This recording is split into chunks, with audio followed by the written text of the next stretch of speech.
I mean, genetics, you know. But this Cory Miccillo, he wasn't either one. He wasn't too skinny like my kids, and he wasn't too chubby like some other kids. And he definitely wasn't fat like Honey Boo Boo or something, you know. Nobody stuck her on a treadmill. Anyways, this father decided his son not only needed to run on the treadmill. Oh no, that was not good enough for this father. Oh no, he needed to hike up that speed. And when Cory fell off, he threw him back on. And when he fell off 2 seconds later, he threw him back on. And when he fell off 2 seconds later, he threw him back on and hit the kid on the head. He punished the kid for falling off at too high of a speed for a 6-year-old to run. That's why the kid was coming home banged up and bruised. CPS was like, we don't see anything wrong with this situation. You need to go to a doctor. CPS is like, go to a doctor and tell a doctor to tell us that this kid is being abused. And then we'll do something. Hey, Brian. I'm doing good. How are you? And, so CPS, everybody was passing off the buck. The cops passed it off to CPS. CPS passed it off to the doctors.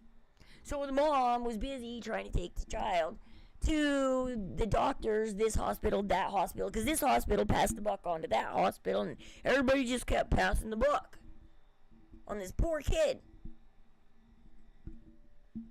Till finally, the dad was like going, get my son here now. It's past 7 o'clock. You said he'd be here at 7.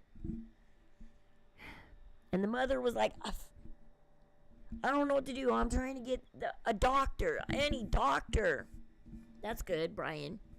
It's like, I'm trying to get doctors. Any doctor to back me up here. I know my child's being abused. It's like, somebody help. She eventually had to drive Cory, tired, exhausted, from a day of visiting the hospital all day long, 2 different hospitals, to his father's house.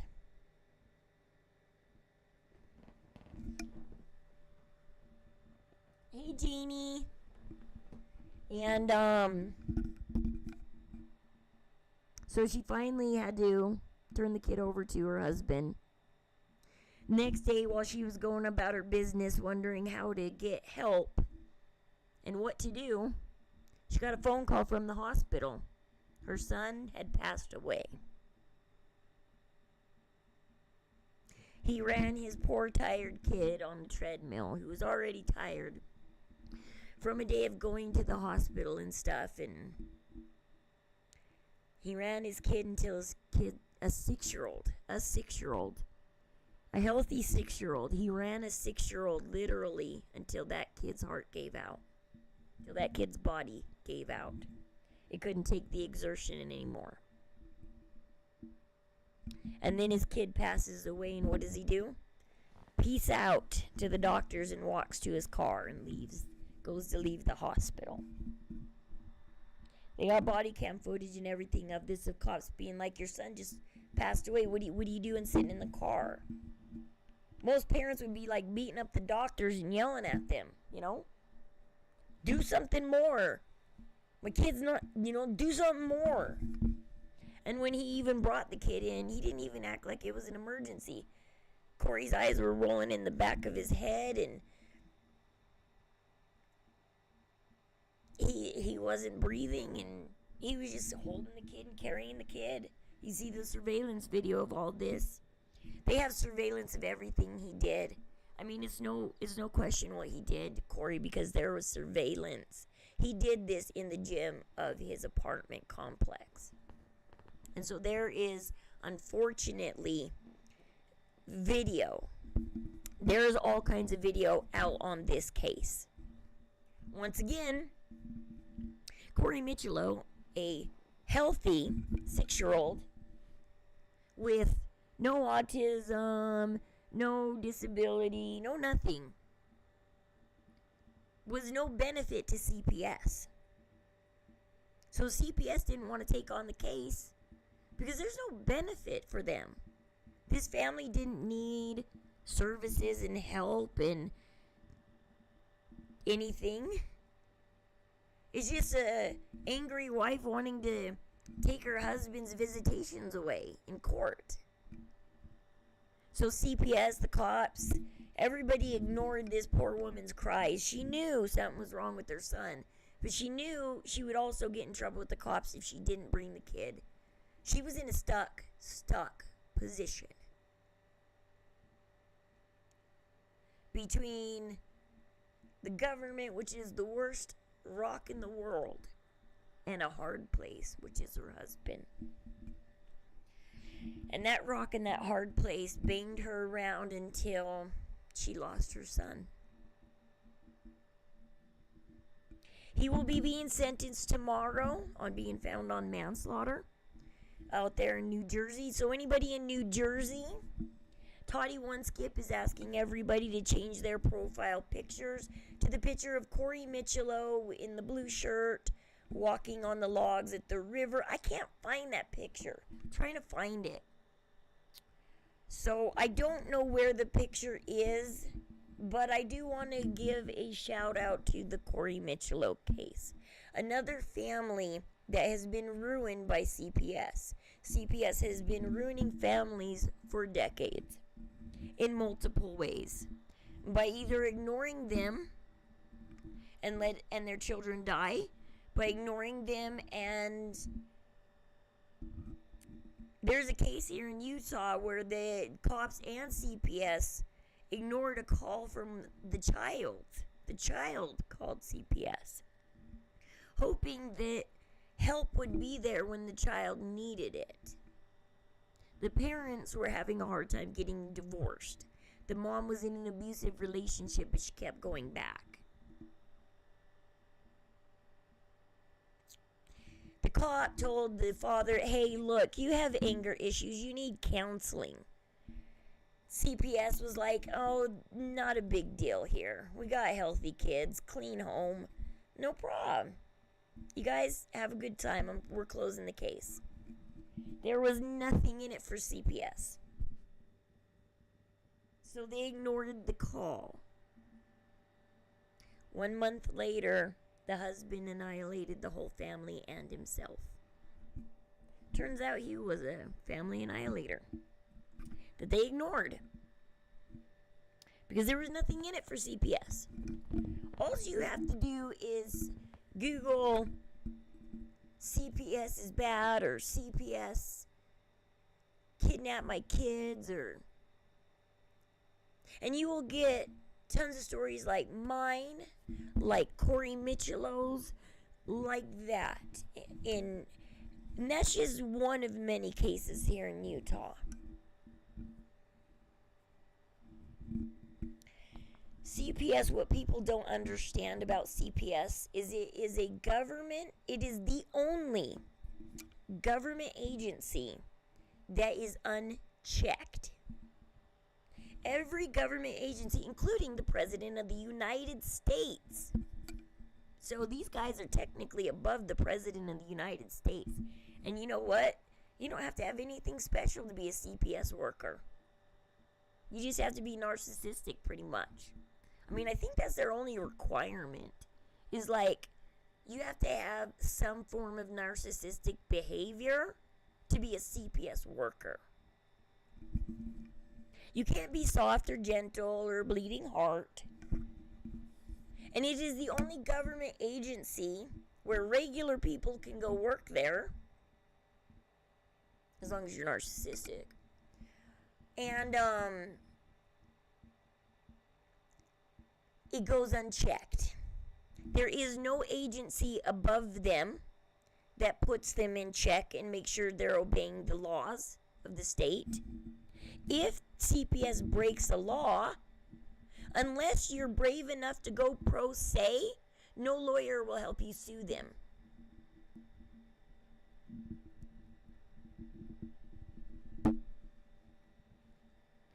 There is no help when CPS comes knocking on your door.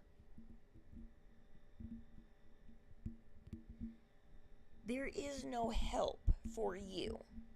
Once they come knocking on your door, you do have the right to not talk to them, not answer the door, to tell them unless you have a warrant, you can't come in my home. However, if you exercise any of those rights, or they will come back with a vengeance. Somebody did a Facebook live video of the sheriff and CPS without a warrant breaking in her home after an hour of knocking in the middle of the night at midnight, after an hour of knocking on her door, broke into her house, told her sit down or you're getting arrested, and went and demanded to see her son.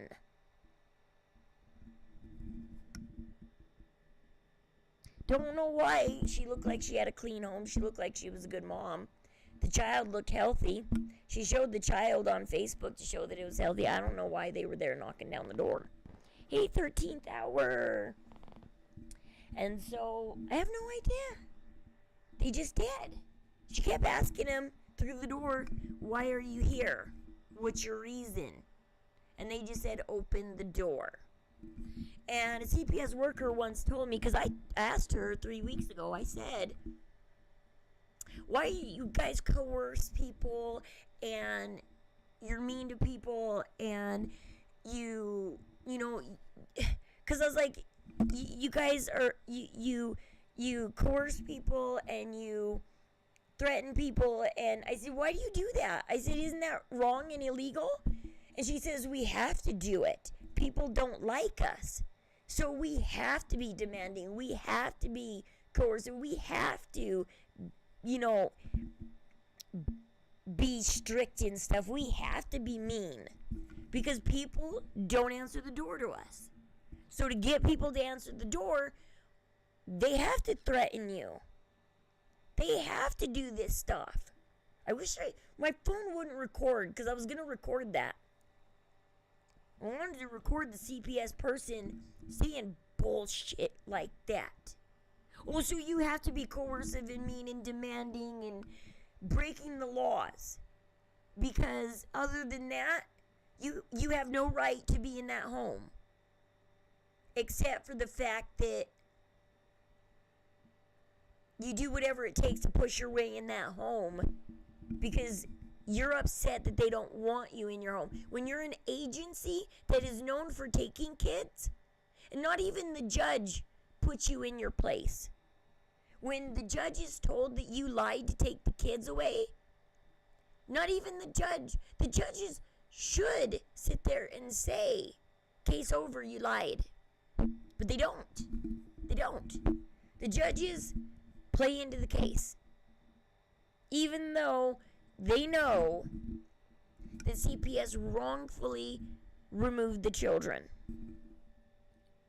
And CPS, there's a 13-year-old girl here. I was going to do this because the 13-year-old girl that unalived herself that everybody, the famous one, okay, there's a famous one out there that everybody's covering right now. Aubrey.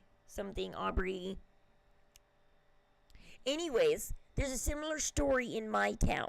13-year-old girl. CPS was on the hook a little bit for that. Because they ignored her. They didn't make sure she got counseling. They didn't take care. They ignored her.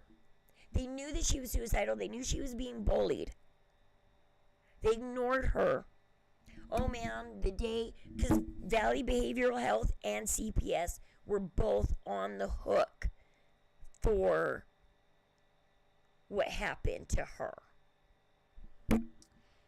But they still ultimately didn't really get in enough trouble that they're still out here in our little town wreaking havoc. Because 2 years later after that happens, they wreak havoc on my family. They're still not obeying laws. Because all they get is a slap on the hand.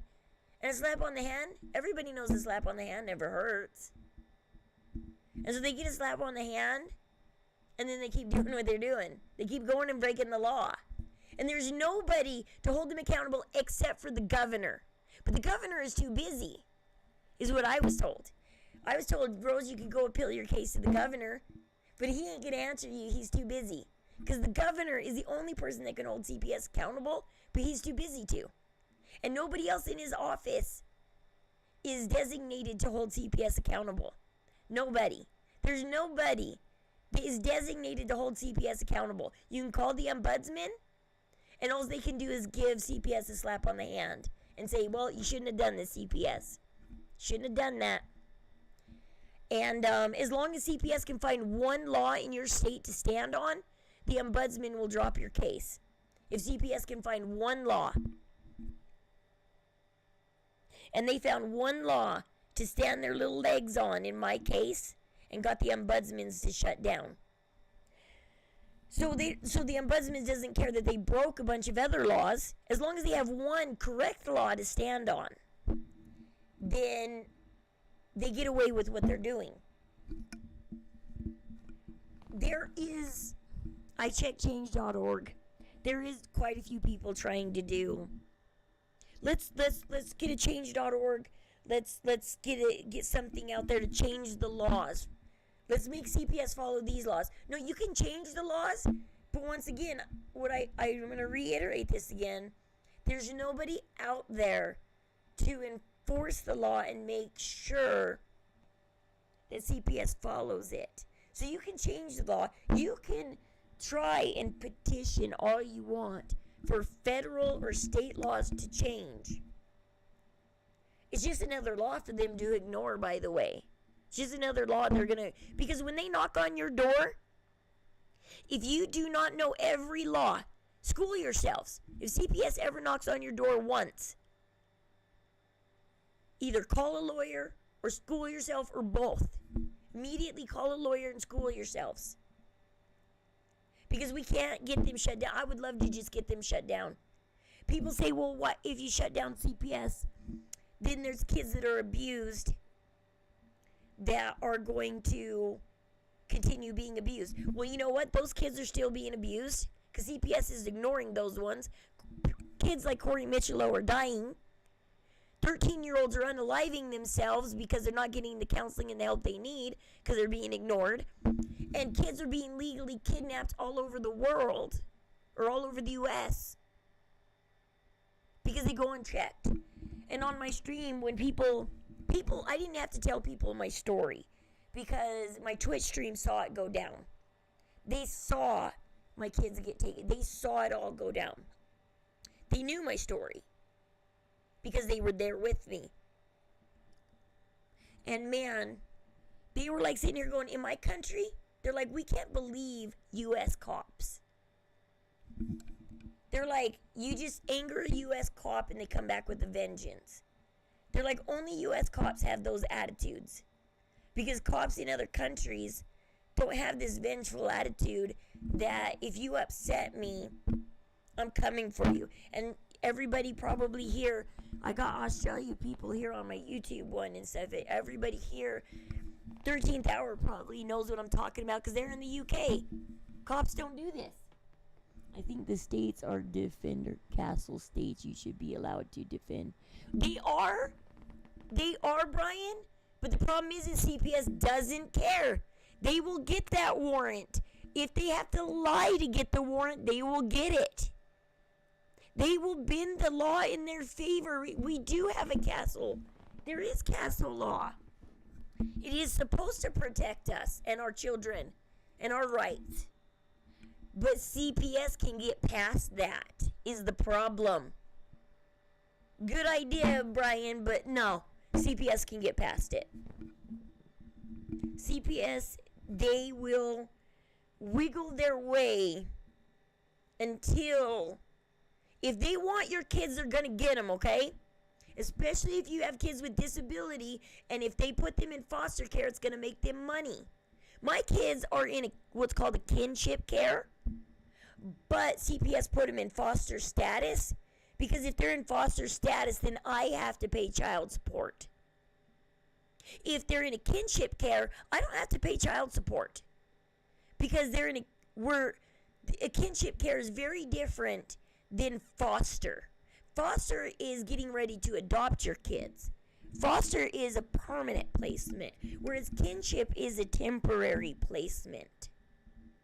But no, they have my kids in foster status so that I have to pay child support to CPS every month.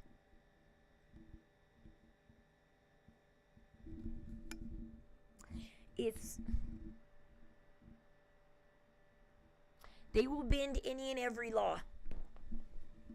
I meant for the break-in without a warrant, you should be allowed to use whatever.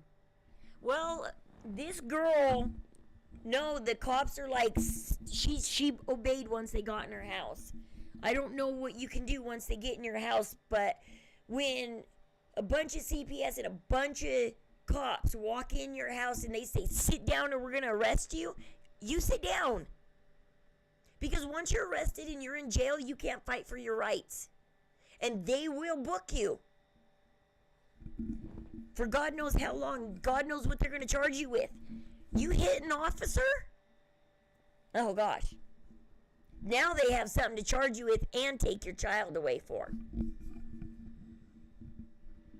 I just watched Rotten Mango yesterday. 11-week-old baby. Unalived by the babysitter. A babysitter who had CPS in her life, and she wasn't supposed to be around. She had 4 of her children removed from her home. She had 1 child that she was told by CPS, you're not allowed to be around them. And she was pregnant.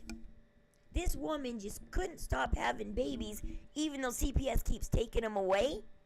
But CPS wasn't monitoring her to make sure she was staying away from children. So she got a job as a babysitter. Somebody's child is now unalived because CPS wouldn't monitor her and make sure. When the cops got called to a laundromat because 11-week-old baby, the mother got to the laundromat. She went to the babysitters, put the kid in the car, drove to the laundromat, took the kid out, and as soon as she got to the laundromat, noticed the kid was unalived, called the cops. And when they told the cops the name of the babysitter, the cops are like, oh yeah, her. Her again, huh? This is the 3rd child she's abused. This is the 3rd infant baby she is abused. But this is the first one that died. The others lived. Might have brain damage, but they lived. But CPS wasn't monitoring them. CPS was taking their slow time building a case against her, but they weren't monitoring her. Now they got her in prison. It took an 11-week-old baby to die to put this woman in prison for all the abuse she's been doing to children. She's been getting a slap on the wrist until she unalived a child. I meant, should be a law about. I mean, you can defend your home against a regular person. Like, if I was banging on your door and I was trying to break in and I successfully broke in and you shot me, that would be justified shooting. But I am a regular civilian. See, CPS is government workers. You cannot disobey or hurt a government worker. This is the problem with CPS. You can say all these scenarios you want, and I'll show you how CPS will knock it down. This is why they just need to go. People are afraid that if they go, kids will be harmed. Because yes, in the Ruby Frank case, they're coming in handy. In the rare Ruby Frank case. But it was started with the cops. It didn't start with CPS. It started with the cops, and then the cops turned the case over to CPS. But I think if we took down CPS, if you see a child being abused, just call the cops. The cops should handle abuse. If the child's being abused and the cop comes and that child is malnourished or bruised up or banged up or the SA can be proved, then that parent or whoever did the abuse just goes to jail. And the kid gets put where they need to be, where it's safe. But we cannot, or we need to stop this call-in CPS CPS just needs to be at the beck and call of the cops. Either a cop calls CPS. No, we need to shut it down or shut down CPS to where your neighbor, your vengeful little neighbor, can't call CPS on you because your neighbor's vengeful. I mean, there needs to be a real proof of abuse. And then Cory Miccillo's mom had proof of abuse. Her child had bruises. She sent her child to the father's house fine. The child came home with fresh bruises.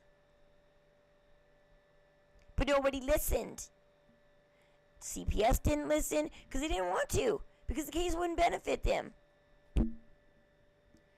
Helping Cory Miccillo wouldn't have benefited CPS in any way, shape, or form. It was two parents needing CPS to help them out in their court case. They didn't need services. The child didn't need to be removed from the home. Like I said, we've only heard about Aubrey, and there is one in my town. She's not famous, okay, you guys. She didn't hit all the newspapers. She just hit local newspapers, okay? She didn't hit national like Aubrey's did, okay? But it doesn't mean she's any less important than Aubrey. CPS let her down too. And now a mother lost her teenager in my small little town because our CPS in our town is corrupt too. They just need to be shut down, in my opinion. In my opinion, people are too scared to shut them down, but I'm too scared to let them stay open. Unless the governor puts them under check. Why does the not even our governors, not anybody goes unchecked. The President of the United States, if he lies, what happens if the President of the United States lies to their country? Nixon was just spying on the Democratic Party and had to resign. Going to be listening while I make dinner, no problem. We are going to get on to Gypsy. I found out a neat thing about Gypsy. I almost hit the nail on the head yesterday. I was so close to hitting the nail on the head yesterday. I was so close, I didn't put too much more thought into it, or I would have hit the nail completely on the head yesterday. Yesterday, when I was showing you guys how Gypsy groans and moans and growls when you say, "Can we see your baby bump?" And I said, you can sit there and ask Gypsy anything about her pregnancy you want. How is it affecting her? Are you throwing up, Gypsy? What are you craving, Gypsy?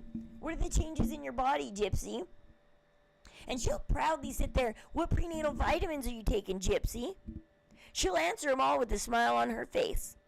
But the second you ask to see that baby bump, she groans and she moans. And people don't believe Gypsy when she says, oh, my kid is not going to be on social media. Everybody's like, bull Gypsy. No, actually, her child's not going to be on social media, guys. I was watching Ryan Lee yesterday, and Ryan Lee made that click in my head. They were saying that narcissistic mothers can do this, that are addicted to attention. She said she hates getting big. I think that's just an excuse, because Ryan Lee made it click in my head yesterday. Ryan Lee said she knows a mother who they were worried about, because she was really narcissistic, like Gypsy too, needed a lot of attention. And see, it goes one of two ways. Either they bring their child into the grift, like Dee. They bring their child into it, and them and the child get attention, or they get jealous of their child. And they're worried that Gypsy could get jealous and hurt her child. And then it made me realize she's already jealous of that child and that baby bump. She's already jealous of showing anytime people want to see the baby bump. You can ask any question about Gypsy's body and Gypsy. But the second you want to see that baby bump, no, Gypsy doesn't want to show the baby. No, she wants the attention. What's going on with Gypsy's body? How's Gypsy feeling about the pregnancy? Not how the baby's feeling. How is Gypsy feeling? She ain't gonna put that kid on social media, because guess what? You guys might love the child more. You guys might think you might call Gypsy ugly, but say the child is beautiful and be like, wow, how does an ugly thing like you have such a beautiful child? Oh no, Gypsy doesn't want a chance that you're gonna love her child more than her. Her child's gonna be doing cute little googly things. That's gonna take attention away from Gypsy. No, she wants you to ask her, how is it being a mother? How are you doing being a mother? And she's gonna lie to you. Those crime scene photos. Oh, Joshy Washy Doshy, did you see the drive that got leaked? Oh, it's disgusting. I mean, I thought I seen it all. I thought I seen all the crime scene photos.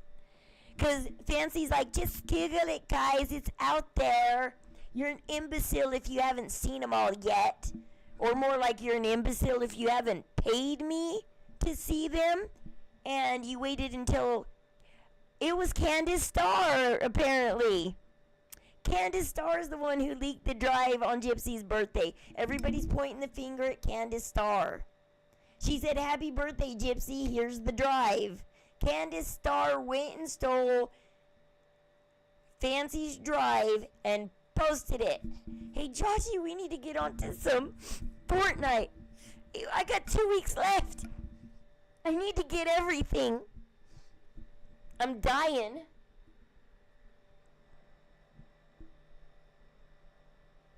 Man, those crime scene photos are way more than I wow. Somebody says that there's cigarette burns on Dee Dee's body, but I can't see where the cigarette burns are. That's why they're saying it's proof that Gypsy. That's why this autopsy is so important. Everybody keeps asking me, Rose, why do you want the autopsy? First of all, I'm not the only one that wants the autopsy out there.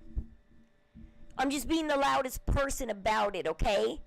And so everybody's getting down on me for mentioning this autopsy. I'm being the loudest person about it. But this autopsy is important. Was there cigarette burns on her body? Did Gypsy torture her mother for days before Nick got there? Because Dee Dee was bedbound. She couldn't get out of that bed. Gypsy could have just ran free. She was bedbound. Did she torture her mother for days on end? Torture her, clean her up, torture her, clean her up. Is that what happened?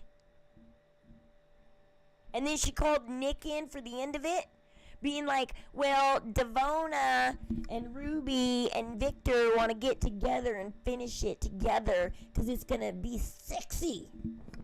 It's going to be so hot. It's going to be so such a turn on to finish it together. But in a clean way. Remember how Ruby said, if somebody wanted to date you, we're going to do it messy. But if it's family, we're going to do it clean. Because Gypsy's like, we're going to do it in a clean, more respectful way, but we're going to do it together in a clean... You know what? Nick does give it away that they did it together. Because Nick says... Oh, yeah. No, Gypsy gives it away that they did it together. Do you want to know where she gives it away? Did you guys catch it in the interrogation where Gypsy gives it away that she did it with Nick? Did you catch it? Did anybody catch it, or did I just catch it where Gypsy gave it away?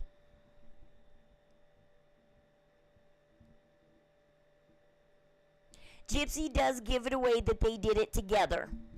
She tries to cover her ass in case Nick slipped. She didn't know how much Nick slipped, so Gypsy covers her ass. Should I play it? You guys want to see where Gypsy gives it away?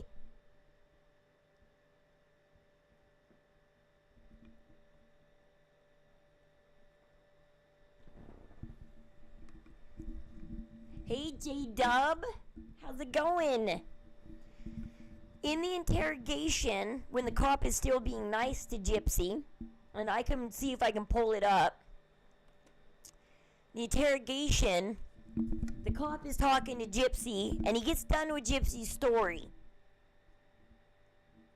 And he's about to walk out of the room. They're done talking. And he turns around real quick and says something about, we're going to go talk to Nick, Gypsy. Is there anything else you want to tell us before we talk to Nick? And you know what the one thing Gypsy said? Gypsy said, well, he has this fantasy that we were going to do it together. See where she covers her ass? She covers her ass to say his fantasy is that they would do it together. In case he slipped up and said that they did do it together. She's saying, oh no, it's a fantasy. He's just dreaming. Let's look at it. She gives it away. Because she's basically covering her ass. She's like, it's just a fantasy, don't worry. It didn't really happen, guys. It's just a fantasy.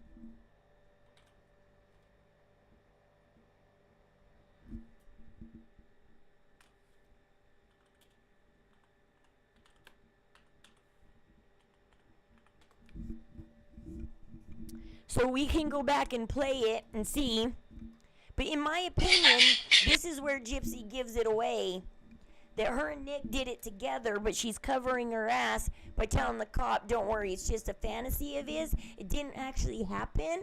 He just fantasized. So let's see where this is where she gives it away. Because it's when he's coming in and out of this room. Let me see. When he's still being nice. Let's see.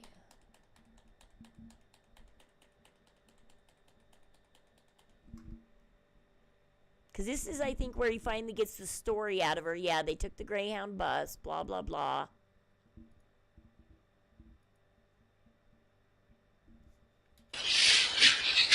I'll get a few. You kind of. I don't think it's this like, part. This might be anywhere. I don't want you to show it. The card. Maybe it is this part. I'll back up that blanket. All right. Anywhere else? On the carpet when you were cleaning up the blood. Okay. See, this is the proof I was telling Sir Morbid that she has carpet burns on her knees. Because he's like, no, unless it's factual, Rose. Okay, this is factual. She's showing off her knees, okay? This is factual. I rewatched some of the interrogation. She still uses that annoying flexion to convince people. Yeah, and she's like, well, so this is just a fantasy of his, guys. Makeup and blanket if you want. Let's see.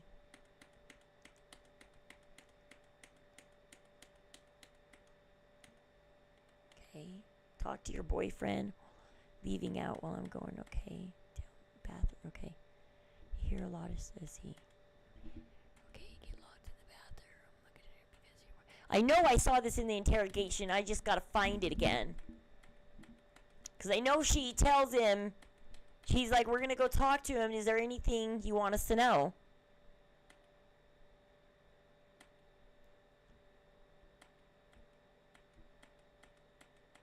Okay, it's not this. This is where he gets angry at her. He's still being nice to her because he walks out of the room multiple times. And he asks her,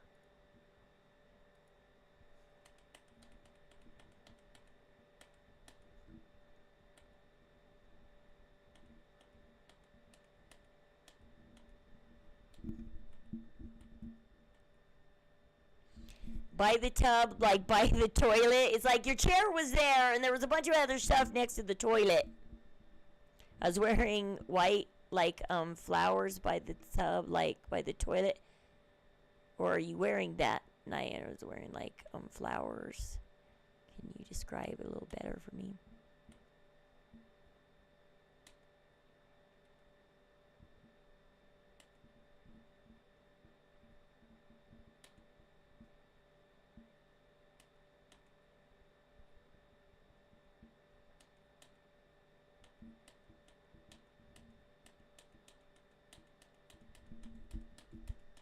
Yeah, every time I watch these interrogation videos, every time I get something new from them. Like, okay, here, maybe it is here. Yes. Before he did it. Yes, sir. Okay. Sit tight for me, okay?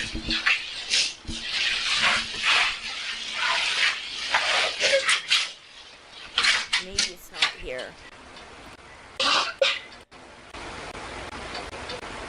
Because I know he asks her, is there anything else you want to tell us? He's about to come back in the room. Just a little bit more about things. I'm a little unclear on what color is the wig that you had? That wig that you were wearing, what color was that? Or did she say that night that you were cleaning the hall? The droplets of blood in the house. And you said that you were cleaning the hallway? Nick wouldn't let me in my mom's kitchen. From the hall to the kitchen. Now, well, she didn't do a very good job cleaning from the hall to the kitchen because we saw the crime scene photos and, well, the droplets are still there everywhere. She did a bad job cleaning. Gypsy, you need to learn how to clean. If you're OCD, you did a very bad job, Gypsy. For being OCD, she does a really horrible cleanup job.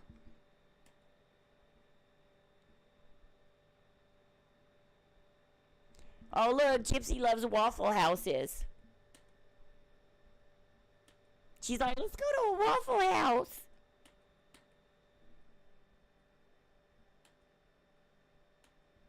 We don't have Waffle Houses here in Utah. We have pancake houses.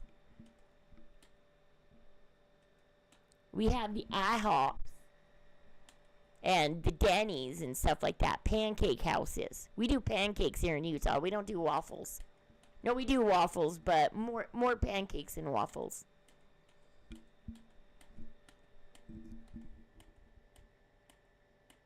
Okay, wait. Hold on, this is, okay. Wait. We're sold out. Okay. And that was at 7. Do you remember what day that was? On the 12th. On the 12th. Okay. So, your mom died on the 9th. And you have 10th, 11th, and 12th. They're saying, Gypsy says the 9th. He's saying the 9th. In the interrogation, the death date is the 9th.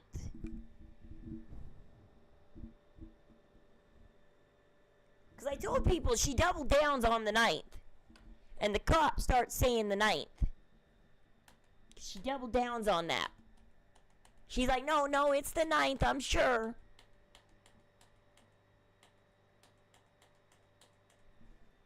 Oh, gosh. Maybe it's earlier than I thought. I don't know. Because I thought it was maybe after she tells the story or something. Because they're in there sitting there. Okay, he walks out here. Let's see what... Hey, I never... What do you think he's going to tell me? He's going to tell you that I came here just to see him and that he didn't do it. But... So he's not going to tell me that you had any part of this? Honestly, I don't know what he's going to say. Okay, I'm asking you to direct him straight. Mm-hmm. You don't think he's going to tell me that you had anything to do with your mom's killing? And this is the time to be honest, because like I told you, walk out that door. He has a romantic notion of us doing everything together as a team, but I didn't. I didn't want this. I guess I remember it a little differently because he's chiding her. He's sure he didn't do it together, and she finally confesses, well, he had this romantic notion of us doing it together. Because he's like, I'm going to walk out that door. You better tell me. And she's like, well, he does have this romantic notion that we did it together. And it's like, Gypsy, is that you covering your ass? Because he's saying, are you sure Nick didn't tell me he did it together? And she's like, well, he had a romantic notion that we do it together. So, I guess I remembered it a little bit differently. This is the time to be honest, because like I told you, walk out that door. he has a romantic notion of us doing everything together as a team, but I didn't want this. I wanted my mom and him to... So did you kill your mom? No, sir. Did you help No, sir. Nicholas kill your mom? No, sir. No, sir. Did you have knowledge that Nicholas was going to kill your mom No, sir. before he did it? No, sir. You know her no sirs mean nothing. Okay. Sit tight for me, okay? No, sir, I didn't have prior knowledge. No, sir, no. No, sir, no. So we know her no sirs mean nothing. Her no sirs could mean she did it. Because he straight up asked her, did you have prior knowledge? No, sir. No. No, sir, no. No prior knowledge, no. No, sir. Did you help him?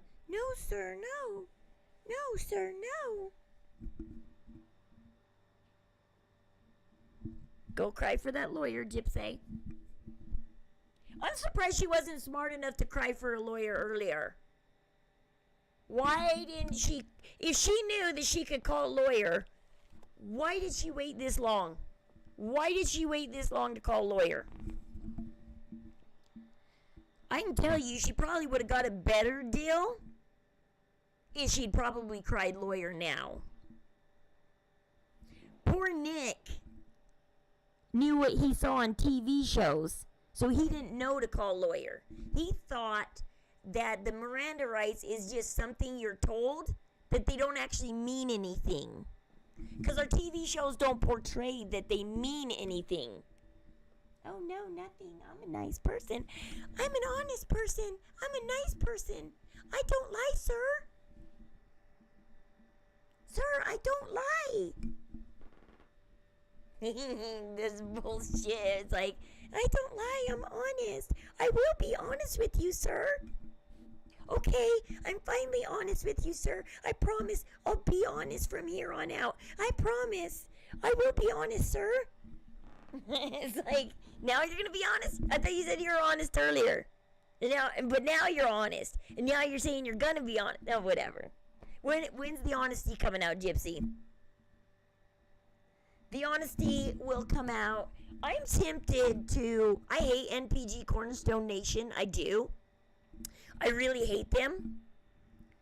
But I am tempted to go ahead and write the governor a letter on Nick's behalf. Because I do believe that the governor is the only person that can change it. And if I do believe that, and I keep telling you guys this, then I need to follow through and write the governor a letter. I'll probably write the governor a letter, show it to you guys, and mail it off.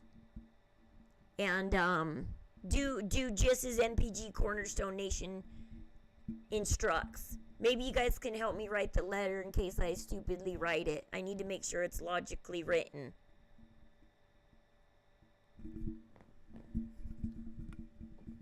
Think people believe that they are the victim. Well, see, yeah, she didn't need to cry lawyer in a way because she thought, this guy is gonna believe me. He's going to believe me. She didn't know that they had already found the knife at Nick's house. They had already combed the crime scene at the Pink House.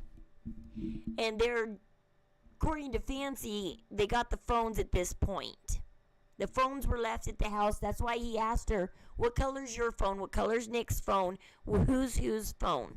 So we know what we're looking at. And so at this point, they're in the middle of going through the phones. They've already combed 2 crime scenes, and now they're about to comb through the phones.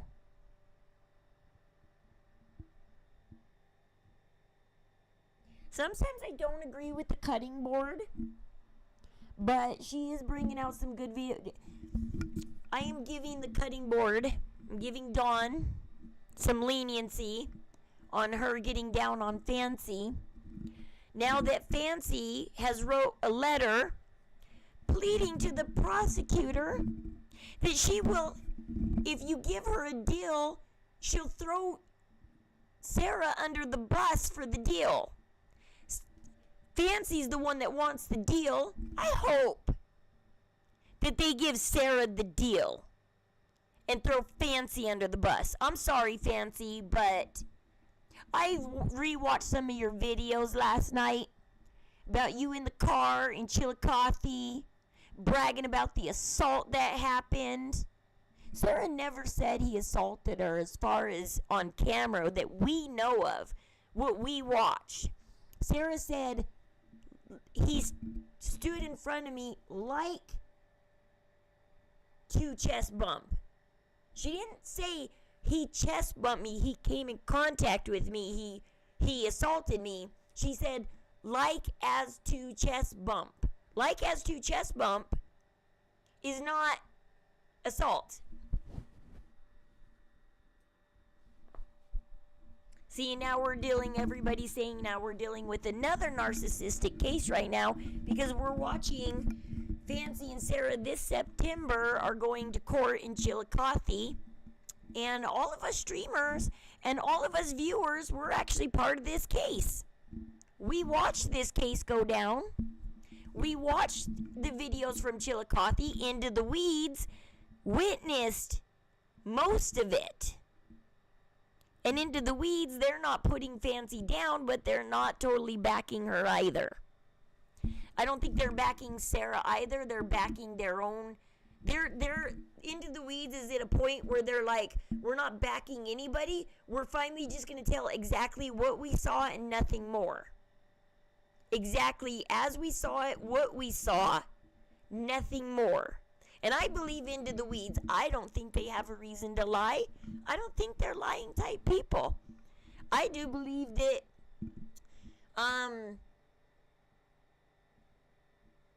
Laura is a very good person. She has morals and ethics, and I believe her mom taught her well. And I don't see her mom.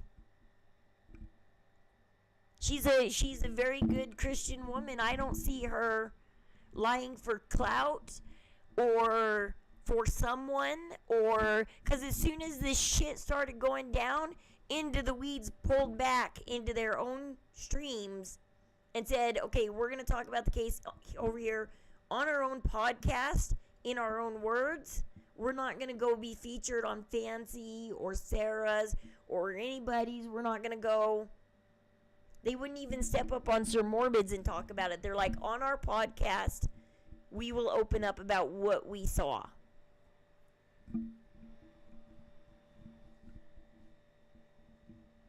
I can't believe all this gypsy drama is going this way.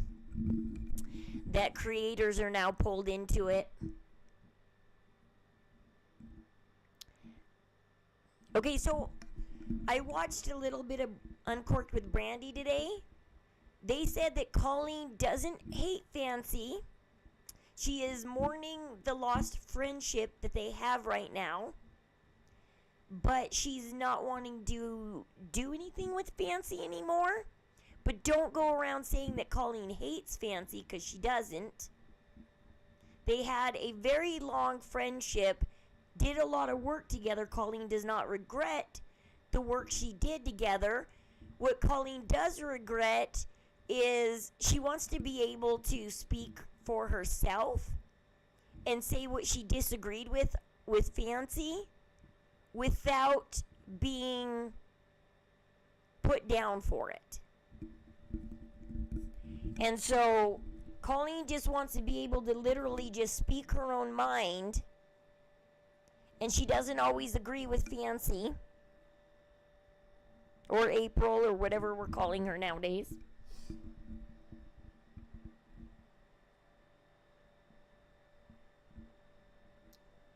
So it's like, even though the gypsy drama might be slowly dying right now, we got other drama on the rise.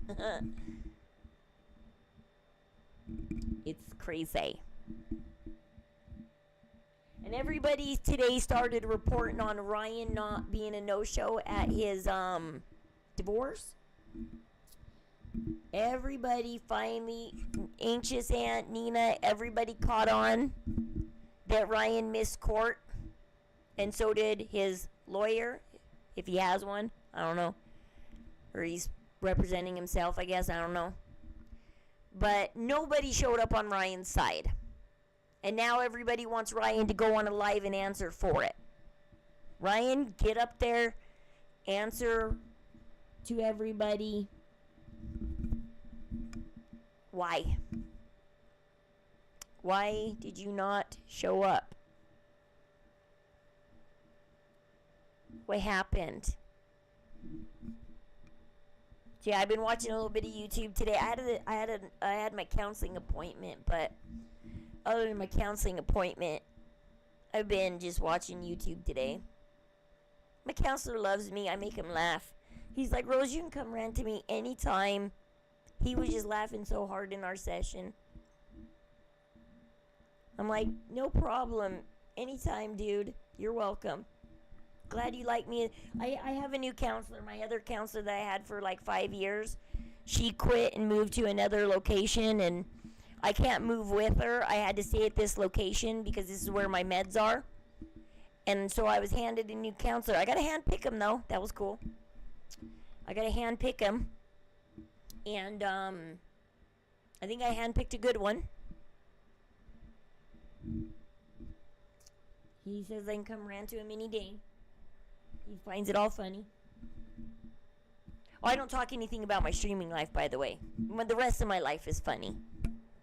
I don't hardly talk about when I am outside of my home. I don't talk about my streaming life to like anybody, because nobody around me watches YouTube and watches streamers. And so they think it's a waste of life to be a streamer and to watch streamers. They think all of this is just a waste of life. So I don't talk about my streaming life like outside of the home.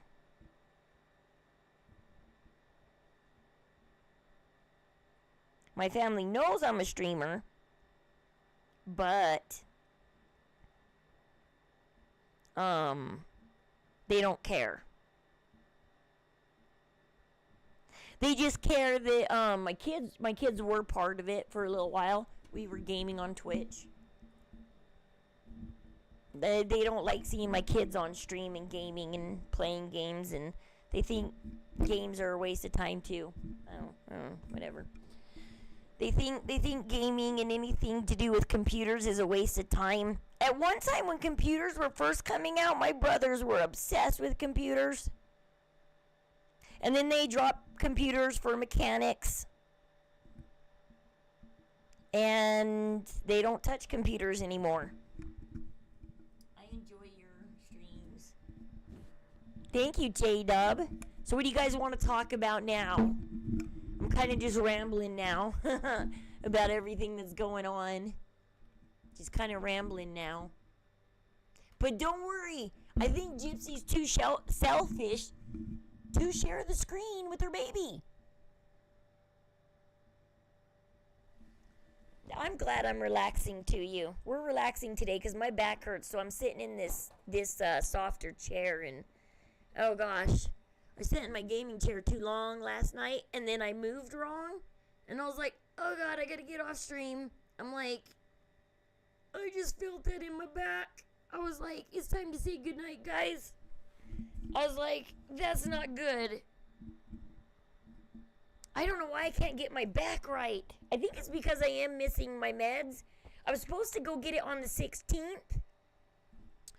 And I didn't know about it, and they didn't give me my reminder call, so I didn't go get it. And I was sitting there thinking, I gotta call Valley because I'm missing my meds. I was like, I think it's time for me to have my med. And then my counselor calls me and says, Rose, I haven't seen you in a month. I checked the records. You missed your shot on the 16th. Are you okay? What's going on with you? And I said, I'm fine. I said, my back's been hurting. I've been kind of bedbound lately because of my back. I said, I've been wondering about my meds, but nobody's called me. And so I was like, okay, I'll schedule it. So I scheduled him for today, and I scheduled my med for Tuesday, but I went in Tuesday 2 days ago. And so I go to church on Sunday, and every time I go to church, I have to put my phone on silent. But nobody calls me, like ever, seriously. I can stream all day long, and you guys will never hear this phone ring. Nobody calls me, okay? I get the occasional text from, like, my mom or something. Like, my mom's the only one that calls me. Ask my Twitch stream. Ask Joshi Washi Dashi. Nobody calls me. I go undisturbed all day long. I'm a hot mess with my line of work. Wiggling into weird... Oh, what do you do for work? In Colorado? Oh, you're in Colorado? You're not too far from me. Yay! I know Denver's 8 hours. Yes, I'm your state neighbor. Yay! Because, yeah, I'm just outside Salt Lake City, and Salt Lake City is 8 hours from Denver. So I'm like 8.5 hours. Because I live 30 minutes outside of Salt Lake on the west side of Salt Lake. And Denver's east. Cool, we're state buddies. But, yeah, so they tried to call me, but my phone was still on silent Monday morning or Tuesday morning because nobody calls me, so I always forget to take it off silent.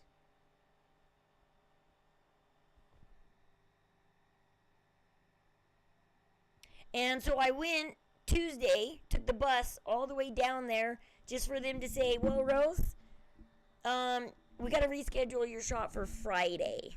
She called in sick. Well, and see, our nurse quit that gives the meds and the shots. She quit like a little over a year ago. And there's nobody else in our little town that's a nurse that can give these shots. So we have to call somebody from Salt Lake City to come out here to give us our shots. And so my doctor is in Salt Lake City, so I see her over the computer. We WebEx. And then she orders my shots. And then somebody's got to come all the way out from Salt Lake City. So when they're sick, they're like, oh, I'm not driving 30 minutes out there to give people their shots all day. They're like, oh, I'm too sick. I don't feel like driving out there. And so then they don't drive out here. And now I don't get my shot till tomorrow. So hopefully that'll help with my pain once I get my shot. Because I don't get it till tomorrow. I'm like, I'm dying, guys. I need it. But I'm hanging in there till I get it. Wonder if that's why we sound so similar. Well, yeah, like we have so my dad is from Arizona. My dad is Arizona, born and raised. My mom is born in California, raised in Arizona. I don't have the Utah accent because you learn your accent from your parents. And my parents were raised in Arizona. And so Utah has a little bit different accent than the other surrounding states. However, even though I'm born and raised in Utah, I was raised by Arizona parents. That's difficult. I was an RN for 24 years. It's getting, oh my gosh, I heard ever since COVID, nurses started quitting left and right, going, I can't do this anymore. I can't do the paperwork. I can't. Because after COVID, when they realized they can start seeing patients on WebEx and the computer, their patient load doubled. Because now you can see patients faster on the computer.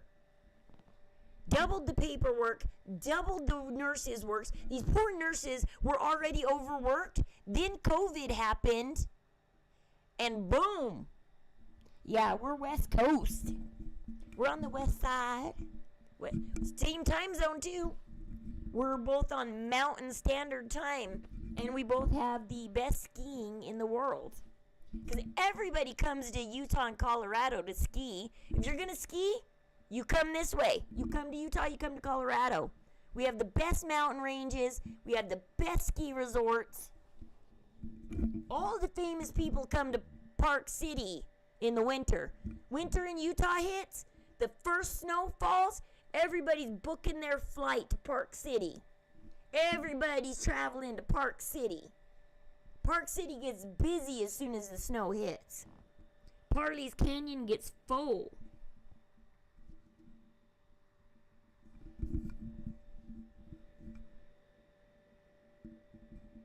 Yeah, we're about an hour away from Wyoming. About a little over an hour away from Evanston. I'm about an hour. I sit in between Wyoming and Nevada because we're about a little over an hour away from Wendover, Nevada. And I'm about a little over an hour away from Evanston, Wyoming. Like, we sit in the middle right here in between Evanston and Wendover.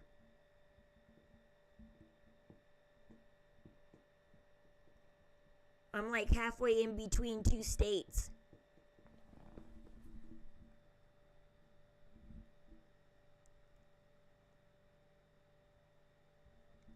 We have 4 fires. Oh, I retired 2 years ago. It was exactly that. Politics. Corporate care. Yeah, I heard, like, that's one thing that drove my counselor to quit and move to another location. She said after COVID hit, counselors, nurses, everybody got bogged down with patient care. Patient care can now happen over the computer, and you can book now at least a minimum of 4 an hour.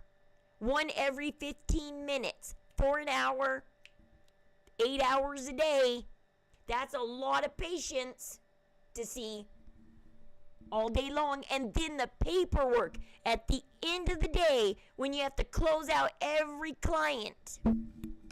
My counselor doesn't mind that I need to call the bus and sometimes leave his office 10 minutes early, and I only get like a 50-minute session with him. But hey, it gives him 10 minutes to do the paperwork before his next client. I'm 30 minutes south of Denver. Okay, so you're about 9 hours away from me. I went to, when I was 18 and I talk about the rollover car accident I got in, it was because I was on my way home from Glenwood Springs out there on your way to Denver. That's an 8-hour drive too, and that's not Denver. How is Denver 8 hours away if Glenwood Springs is 8 hours away?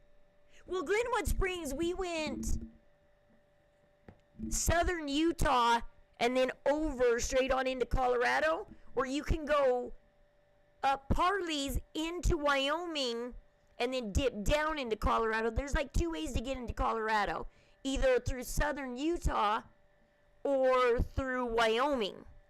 And I guess if you go through Wyoming, Denver is like 8 hours through Wyoming. And it's farther away if you go southern Utah. If you go down to Green River, cut on over, go down to Moab and Green River and cut on over to Colorado. Glenwood Springs is beautiful. 94 degree and 104 degree natural pools. We got to swim in natural hot springs. That's what they're called, hot springs. Glenwood Springs, that's why it's called Glenwood Springs, because they have natural hot springs. And they have two huge pools where they let the natural hot springs flow into them. And one is a 94 degree pool. We went swimming. If you dip, it's further, yeah. Wyoming is the quicker way to go. You go straight across Wyoming. Go into Evanston and go straight across and then dip down into Colorado. But Glenwood Springs, beautiful place. Oh, if like anybody that lives in Utah, Wyoming, Colorado, if you need a soothing break, go visit Glenwood Springs. It's a small little town in Colorado. Just a tiny little town, not a big town. 104 degree natural pool. I was swimming in a bikini in the middle of March while there was snow outside. I was swimming in a 104 degree pool Didn't even know it was cold outside. You can keep the pools open all year round. You don't have to just go in the summertime. Love it there. Hot springs, yeah. The spa is amazing. They have new hot springs, Iron Mountain. I don't remember the place we went. I was 18 when I went there. I don't remember what the place was called or anything. I just know they have two amazing.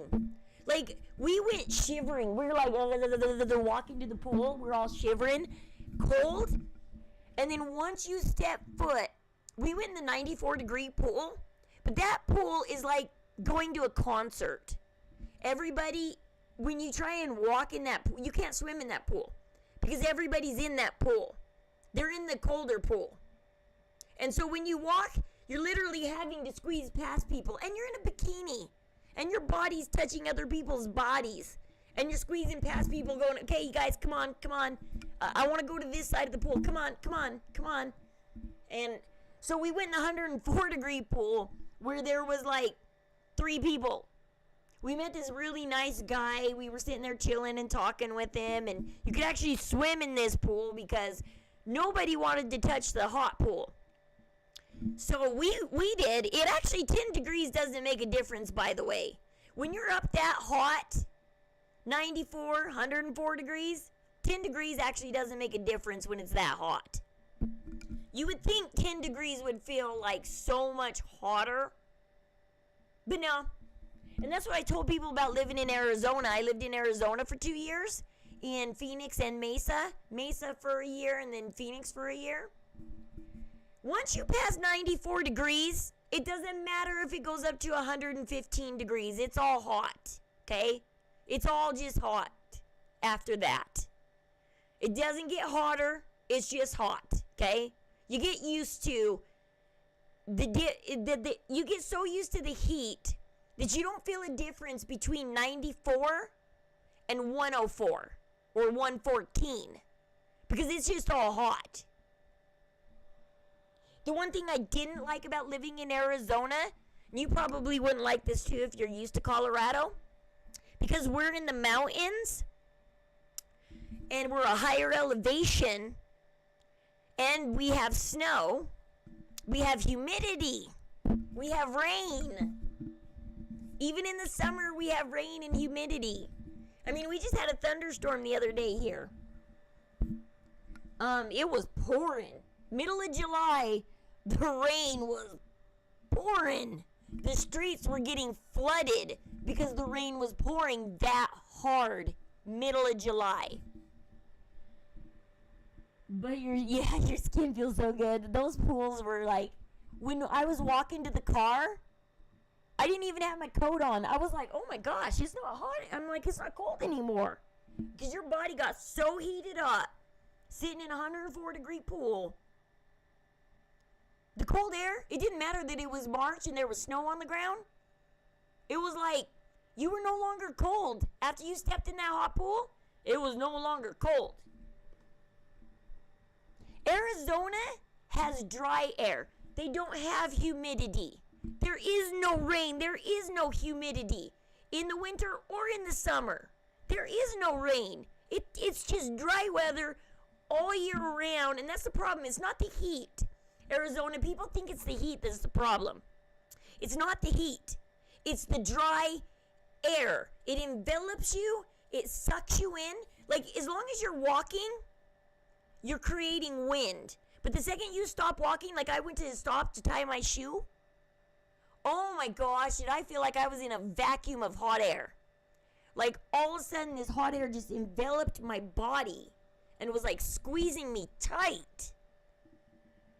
And it was dry, hot air. There's no humidity in the air to breathe. You lose all humidity because you're at 1,000 elevation. You're out of the mountains. You're below the mountains now. And when you're used to living in the mountains, 6,000 elevation, at 6,000 elevation, oh my gosh, it makes a difference to drop 5,000 in elevation and live in dry air. It is so dry down there. I mean, the heat, it doesn't matter. It gets 100 degrees here in Utah. But at least we have humidity. Yeah, Nevada, because it's just like Arizona. Nevada, New Mexico, Arizona, I'm guessing Texas.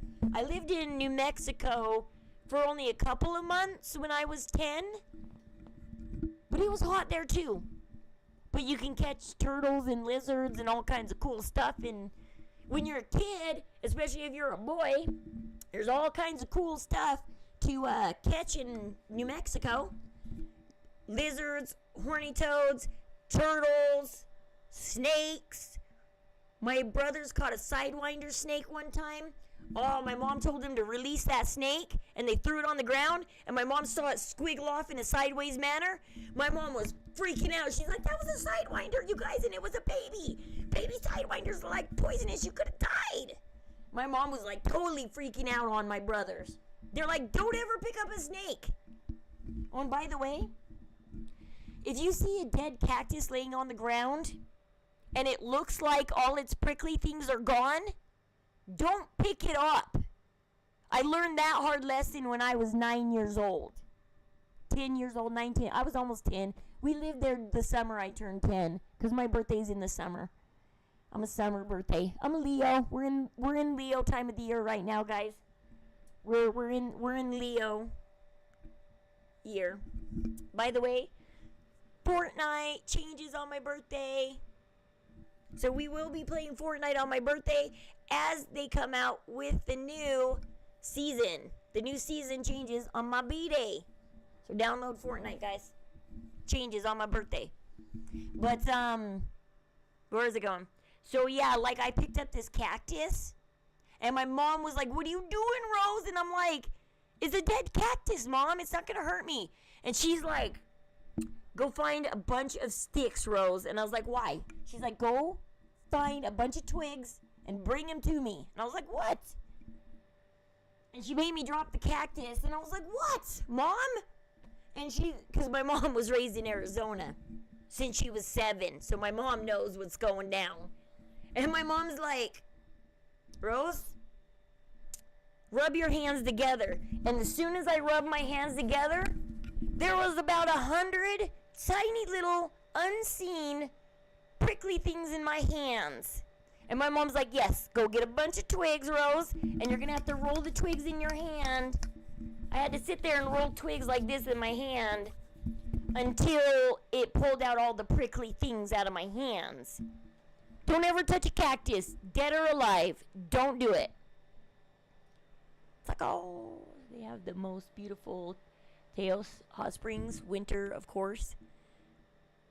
Caliente. Yes, snakes and lizards. Snakes, lizards, turtles. We used to have turtles as pets because we caught them. My mom was driving down the highway and she found there was a turtle trying to cross the highway. And my mom's like me. She's got a bleeding heart for animals. So she made my dad stop the car and she got out and ran in the middle of the highway, grabbed the poor little turtle. She called us kids. We were in Oregon at the time with my grandma up there in Coos Bay catching crabs. We were up there catching crabs and stuff in Coos Bay. My mom's like, I got you guys a turtle. I found it on the freeway. I saved it. She's like, when you guys get to New Mexico, you're going to have... So it was kind of funny because the year that I was 9 years old that I turned 10, that was the year I lived in 3 different states. We lived in Utah, but my dad moved to New Mexico in May, or like April? No, March or April. My dad moved there early on in the year. And I remember visiting him for like, I think, Memorial Weekend, I think in May. And then when summer came, my mom moved to New Mexico with my dad. But us 5 children, we all went to Oregon with my grandma for 2 months. So, no, I lived in, 3 states. So I went to Oregon. And then when we left Oregon, we went to New Mexico. And we were there, but we were home back in Utah by Halloween. We were only in New Mexico for like a couple months, like August, September, and October. And then by Halloween, we were back up here in Utah. So I lived in like 3 different states one summer. Over a course of like 4 months, I lived in like 3 different states. From like June to October, I moved from Utah to Oregon to New Mexico, back to Utah. And then I've been in Utah until I married my current husband, and his brother lives in Arizona. They talked us into moving to Arizona because my husband would be able to go to college for free. We lived down there for 2 years.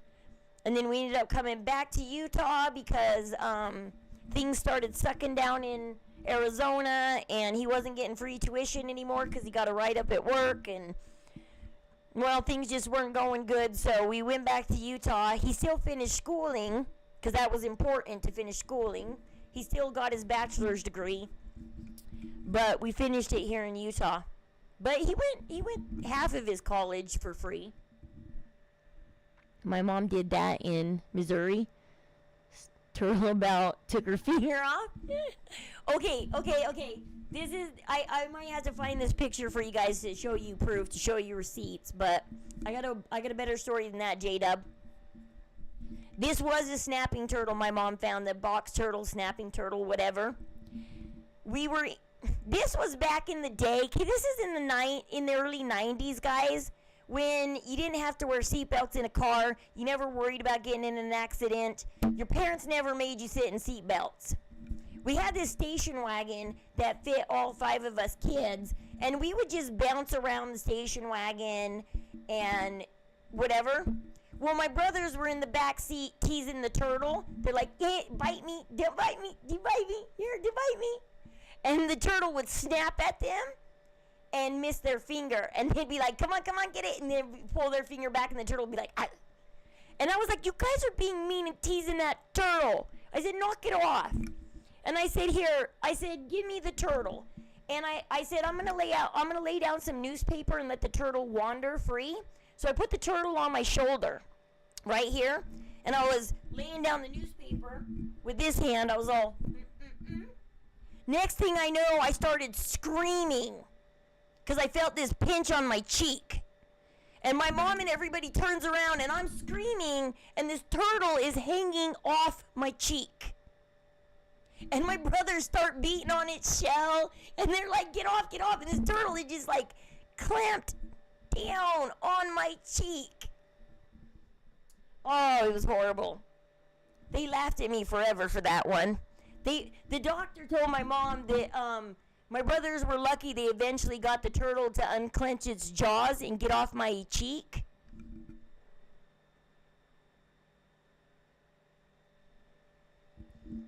Yeah, free range, and anybody who grew up in the 80s and 90s like us, or earlier than that, you got free range in a vehicle.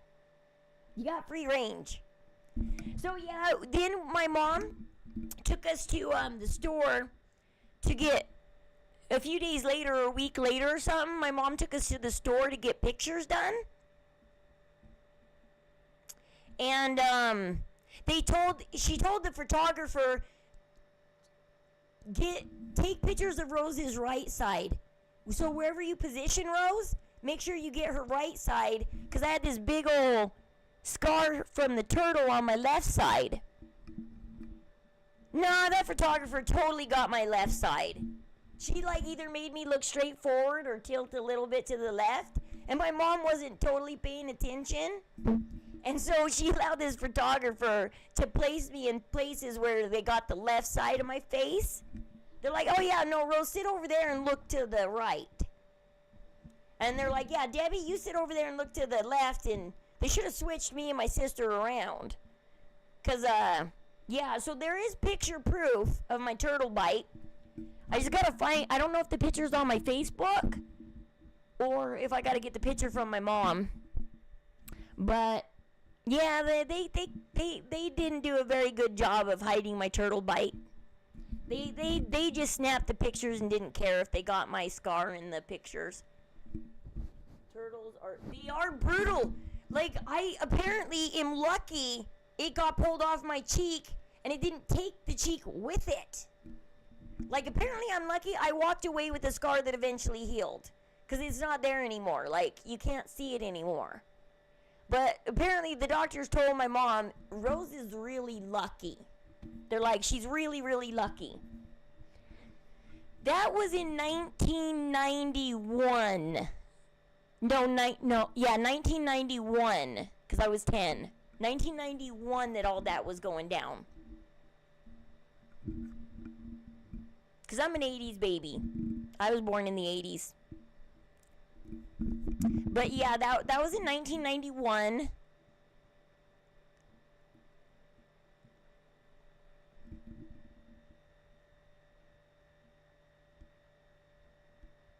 Yeah, things were so much freer back then. We have so much rules for our kids nowadays.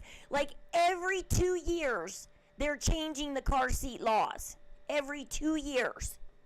I have 5 kids, and every kid I had, there was new laws for new car seats and booster seats and this and that.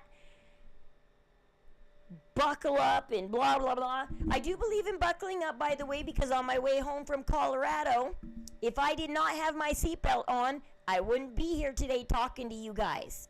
Because we rolled our truck. We got in a rollover accident, and the only reason I'm sitting here talking to you guys today is because I wore seatbelts. I'm a 74 baby. Oh, nice. So you're just a tiny bit older than me. Yeah, I'm about to turn 43 in 2 weeks. 43. Coming up. Couple weeks. It's August now. My birthday's coming. We stacked the kiddos on the laps. Yeah, exactly. You held your baby. You held your newborn in your lap. Or if you and your newborn were the only ones in the car, you set it on the seat next to you. Like, we sat in the back of pickup trucks. Kids just piled in the back of the pickup trucks. My brothers, when I was a teenager, they actually put a couch in the back of their pickup truck. Their Ford Highboy, they had an old 1970-something Ford Highboy. They put a couch in the back of the Highboy so people could just sit on the couch. You sat on the couch in the back of a truck. I'm glad I'm here too. Thanks, J-Dub. I am. Because, man, it scares me sometimes to think back at my life and all of the stupid crap that went down. And going, wow, there's a couple times in my life I could have died. But I am still here hanging on, guys. Still rocking. Yeah. Because, man, there's a couple times I could have been taken out in life.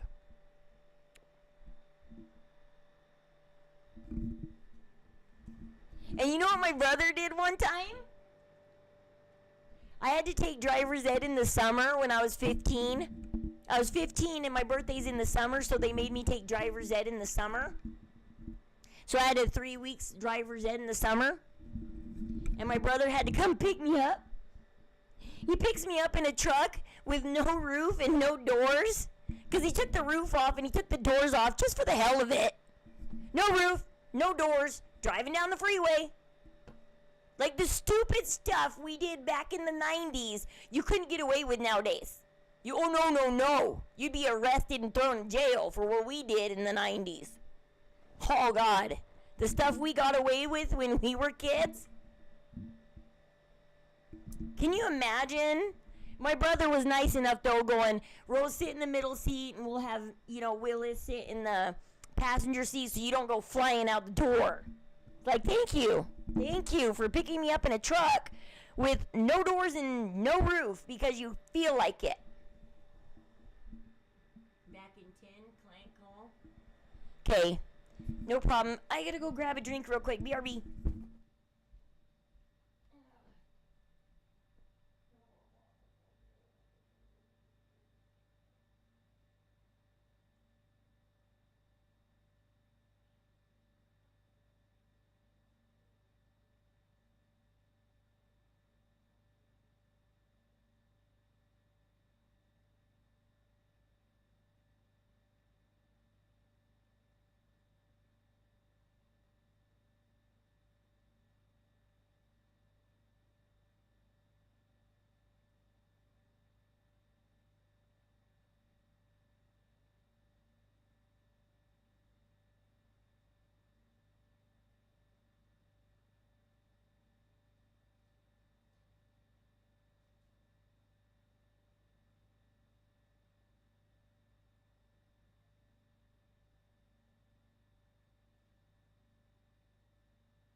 Joshy, are you still there? I have some good news for you, Joshy. Or some good news, just good news, but you there, Joshy, still? Are you still there, Joshy?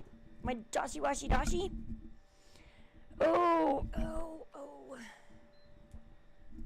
I got good news, Joshy. If you're still there. I can't tell on this OBS how many people are watching me. The other one I can, but I think my 20 hours is up. So I didn't even try and use it today because I think yesterday that 6-hour stream killed my 20 hours. Yeah, see, it did kill my 20 hours. You have streamed or recorded.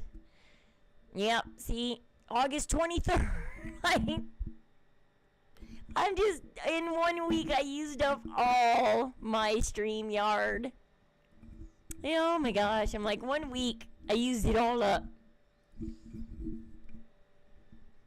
But I'm glad people are doing these longer videos with me. I appreciate you guys because I do want to be monetized.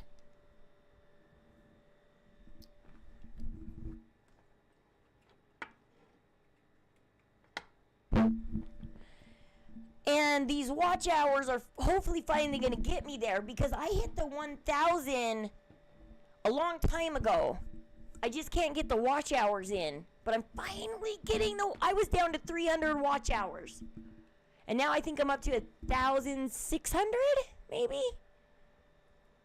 I'm getting my watch hours up there because, man, trying to hopefully get monetized. See, 1,300, so I now have 1,000 more watch hours. I got those in the last couple weeks from doing these longer streams with like 10, 15 people watching me. Yay! We're making it. I might actually finally get monetized because I'm finally growing my YouTube community. Thank you to Starlight and Morbid. I don't hate Morbid and I don't hate his mods. I do feel disrespected. I mean, it's a hard thing because I don't hate Morbid. Even though I do feel disrespected, I don't hate Morbid. And I love Starlight. She is such a sweet person. Bree Doxiner is just... If I wasn't on probation and I wasn't already bound to the law, I would be back in Starlight doing something. Because Starlight doesn't deserve that shit. Starlight doesn't deserve to be treated bad. She's such a wonderful person. And so, Morbid and Starlight, you guys, I know a lot of you guys come from Morbid and Starlight, and they both are great people, wonderful people, and I love them both. This doxing has to stop. This punishing people in real life has to stop. Starlight never did anything mean to anybody. But apparently it's mean to just express your opinion nowadays. Like I said, it's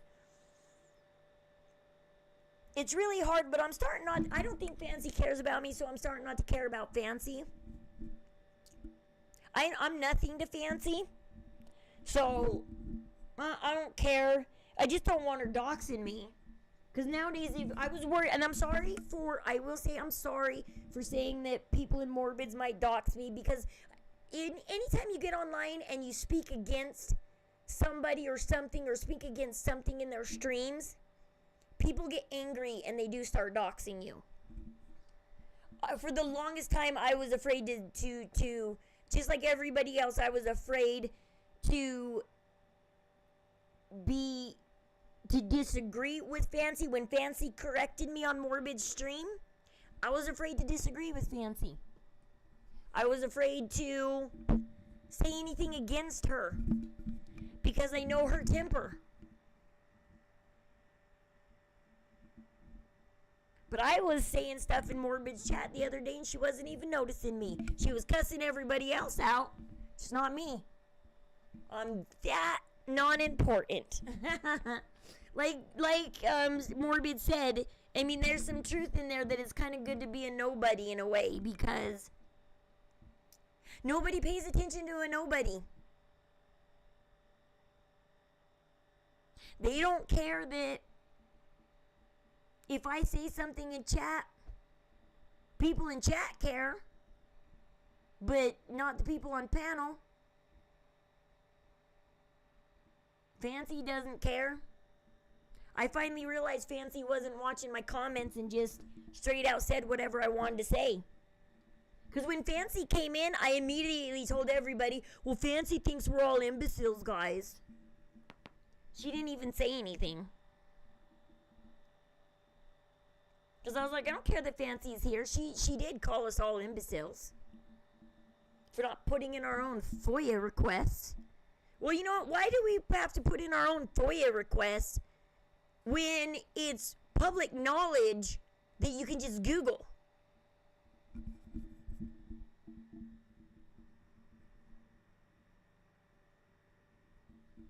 Ooh, I got my new Fortnite crew. Ooh, she's cute. That's a new crew. Because the crew is paid for, I guess I got the new person they just put up on crew. She's pink and she's turquoise and white. I love all those colors. You know, when I was 13, those were my favorite colors. Pink, turquoise. That's what my room was there. I actually have, where is it? I share it with my daughter. Hold on, I'll be back.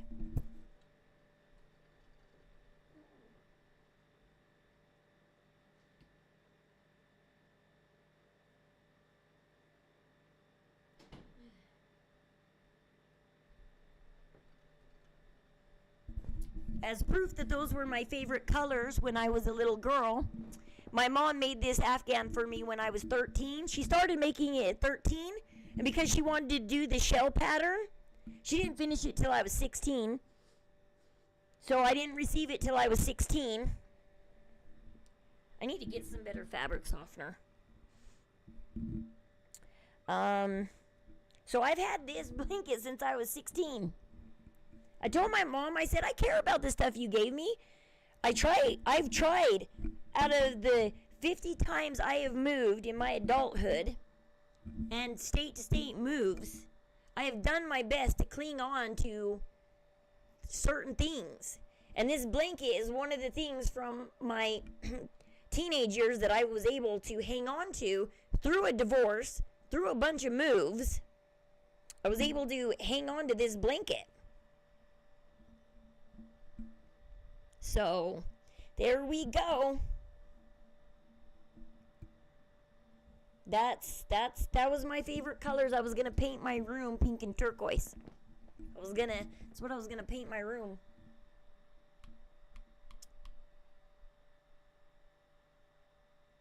Got the green chick. I don't like this dude. Samurai dude. Wow, lots of stuff is coming in the Fortnite crew. They are really amping up this crew. Instead of just getting one character, you get like 10 characters now. Okay, not 10, maybe like 5 or 6, but man, do you get a lot in the crew now. 25 items. August crew pack. Let's see. Oops. Oh, crap, I keep getting hiccups. The operator. August crew. Oh, she's so cute in Lego form, guys. She's so cute in Lego. Is this smooth operator? For the fun of it, like, I used to have my name on the internet, used to be Smooth Op. Because of that Sade? Is that how you pronounce her name? Sade? Song? Smooth Op? Smooth Op used to be my name. Play Fortnite Reload. Oh, yeah, that's what I got taken into the other day, is Reload. It's kind of like, what is it? Only it's called Reload now.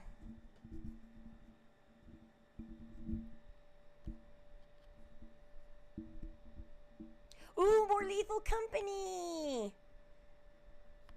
They brought back Lethal Company. Joshy, Lethal Company's back. They gave it a bigger spot. Stranger Things.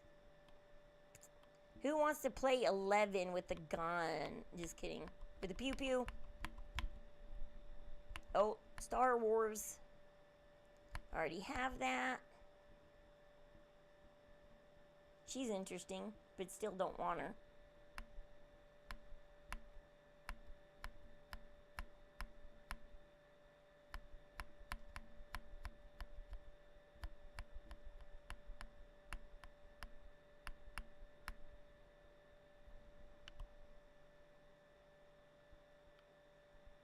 Oh wow, her hair's interesting. Lockjaw Starter Quest Pack, huh? Is this another one of those quest packs for Save the World?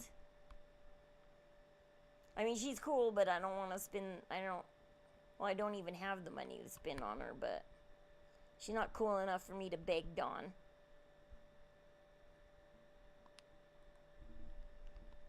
Just checking out what's on Fortnite.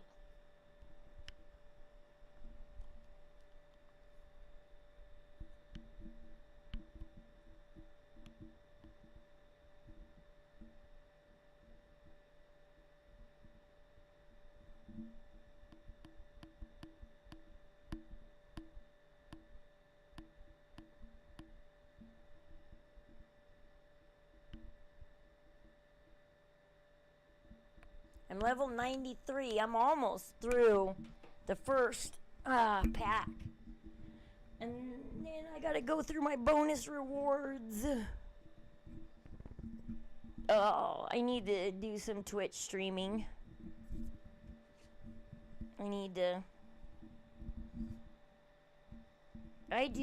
I haven't been sleeping well at night, and I'm not sleeping well at night, and I sleep through a lot of the morning, and then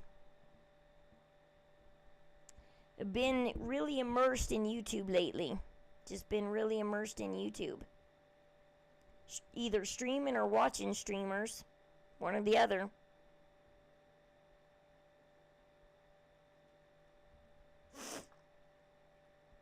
Because some crazy stuff is going down. Oh, there's exclusive interview regarding Gypsy Rose and Amelia Bird. I think Amelia Bird's girlfriend is going to be on Morbids tonight. Is that what it is? It starts in 20 minutes.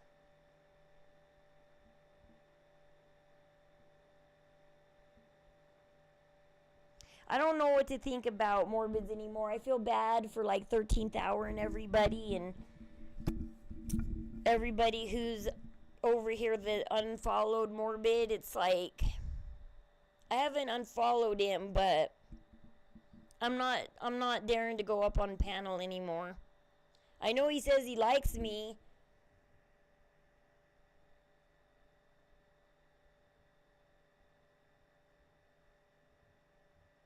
But he always disagrees with me. But the thing is everything I say up there becomes valid later, which I get pissed at. Like, Toddy once made a video today, and I'm like, I said that, but they said they heard it from, I think it's about the Ryan divorce thing. They said they heard it from Katie Joy, though. And I technically did hear it from Katie Joy, so can't say Toddy heard it from me. I don't even know if Toddy watches my videos. I don't even know if Toddy knows about me. I've gone in Toddy's lives and said hi to her. Sometimes she says hi back.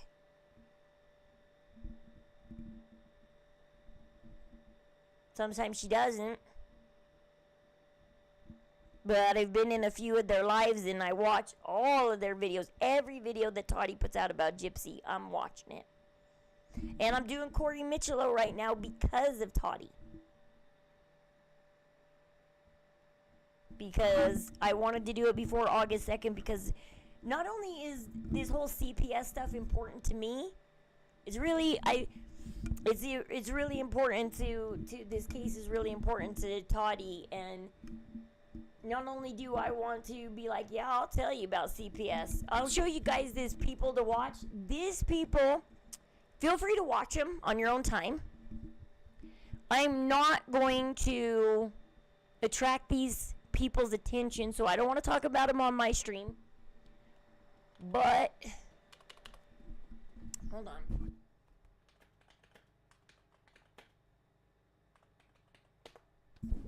You guys feel free. These guys, if you want to know what's going on in Utah, these guys really don't like Governor Cox, which I don't blame them, because Governor Cox is trying to make us a smart state. We don't want to be a smart state. Stop it, Governor Cox. This is a husband and wife team. These guys are wonderful. Love them, love them, love them. These both are wonderful people. It's way down here. They did this months ago. Let's see, where is it? Let's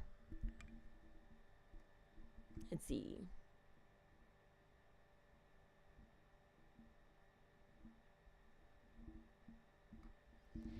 Okay, also these guys are, yes, LDS, so they stand up for two things in Utah. They stand up for the state of Utah, and they stand up for the church in Utah.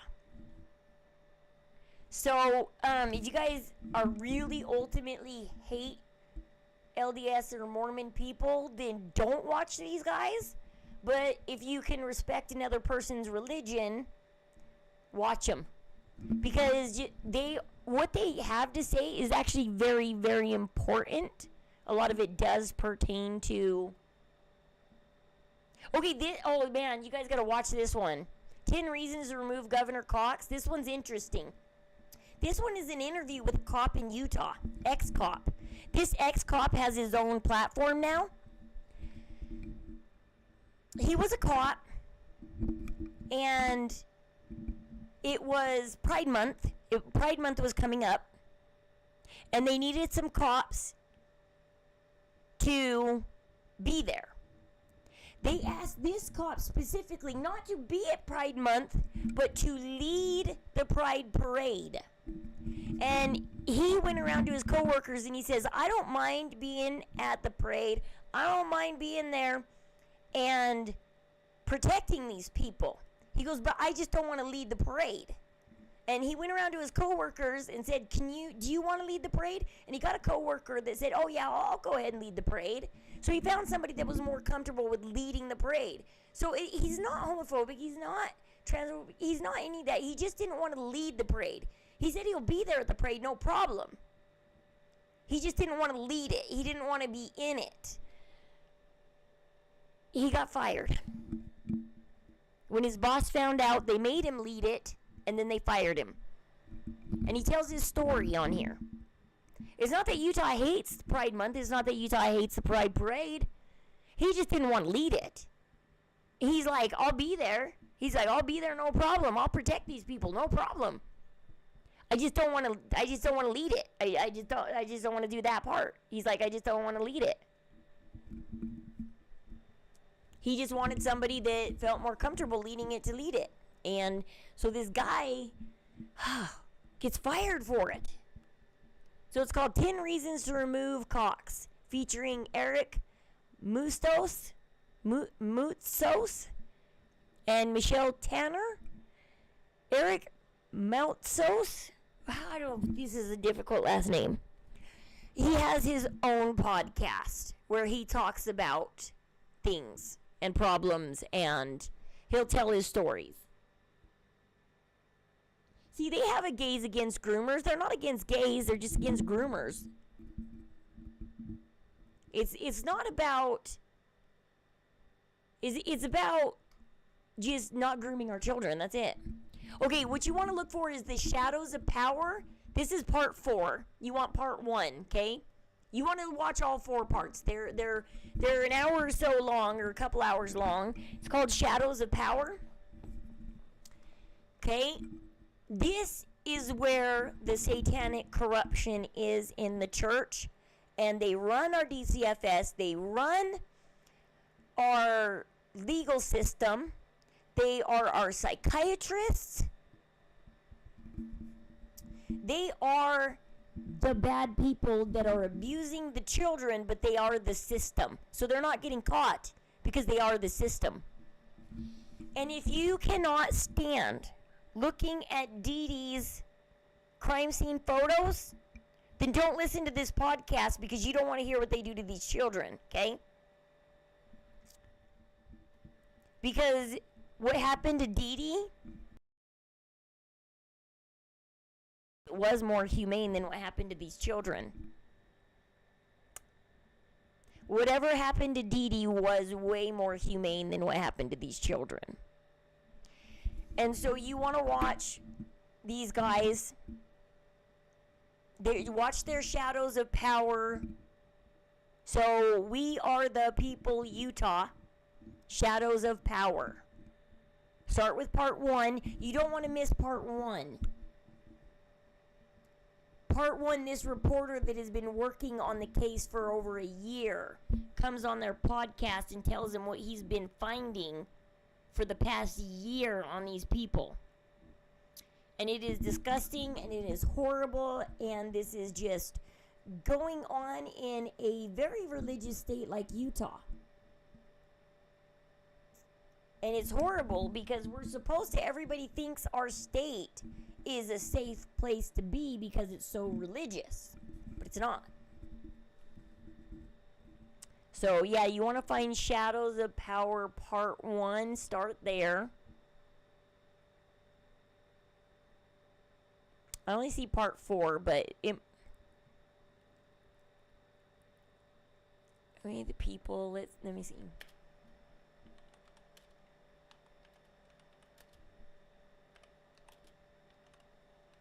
These guys are literally hiding in the shadows in our most holy places. Okay, part 2, Shadows of Power. Yep, they hide in plain sight. Part 3, part 4. I don't see part 1. I see part 2. I see part 3. I see part 4. Oh, is this the part 1? I think this is part 1. Another individual who was... Yeah. And they do dox these people.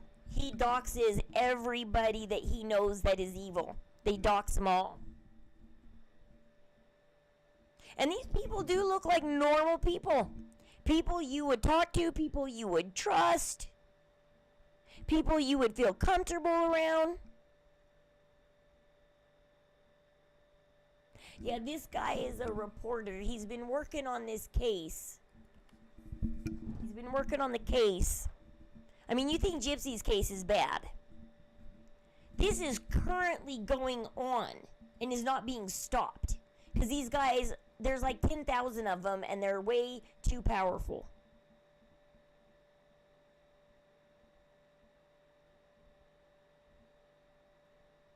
They buy up neighborhoods and they move people into the neighborhood so the neighbors can't call the cops on them because, well, their neighbors are them. So, I mean, they do everything to hide in plain sight by buying up neighborhoods, buying up streets so that neighbors don't see what they're doing. They do all this crazy stuff to hide in plain sight.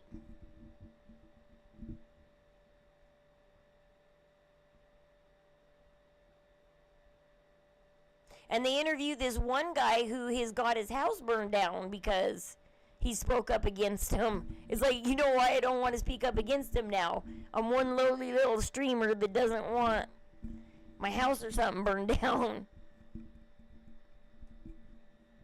And the fire department wouldn't put out the house because they were told not. I don't know if because they are the fire department, or somehow they influenced the fire department not to put the house out either, and they let the house burn to the ground. It was horrible. This guy lost everything.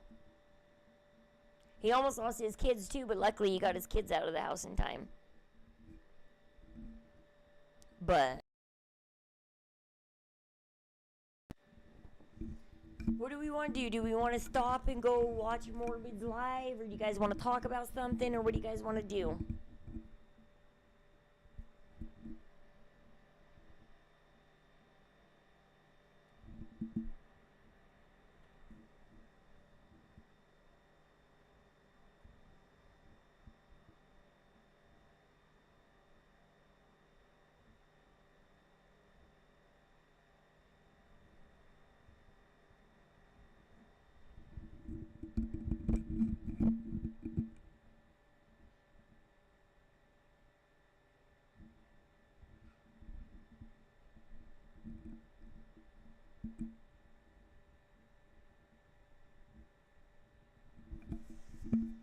If anybody's still there, I don't know.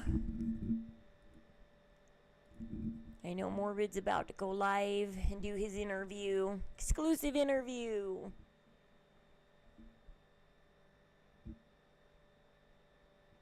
I'm guessing this is probably with Amelia Bird's girlfriend.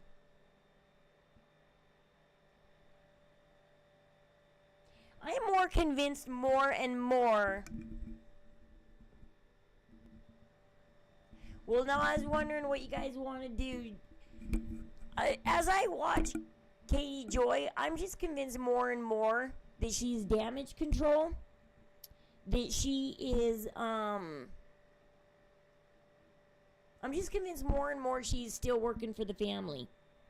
The more I watch her and watch what she says. And also, here's the biggest thing I was thinking about. I was watching Katie Joy, and she is saying some things about Christy, like, Christy, why don't you tell Gypsy that you called her a sociopath? Christy, why don't you tell Gypsy that you talk behind her back? Christy, why don't you do this and that and that? So either that's fake and the family knows it, because she's working for them, or B, why isn't Gypsy shutting her down? Why isn't Christy shutting her down? They shut down Nina. They're giving me dislikes. They tried to kill a couple of my streams where I talked about the autopsy. You talk about that autopsy, though, they'll shut you down. They do not want anybody. I'm wondering if that thing I'm showing is true. They don't want anybody. And by the way, everybody on, this is why I'm talking about, nobody takes it serious when I say it. Okay, I said on Morbid's panel and stuff the other night that the next of kin would have the autopsy. No, not in the murder case. No. Fancy, either she was lying then or she's lying now, but she said she helped Christy get a hold of the autopsy report. Christy does have it. Fancy, because Gypsy was next to kin, I bet you they used Gypsy to get the autopsy report. Because next to kin is allowed it even in a murder trial. The prosecutor is allowed it and next to kin, and that's it. Those are the only people that get the autopsy report.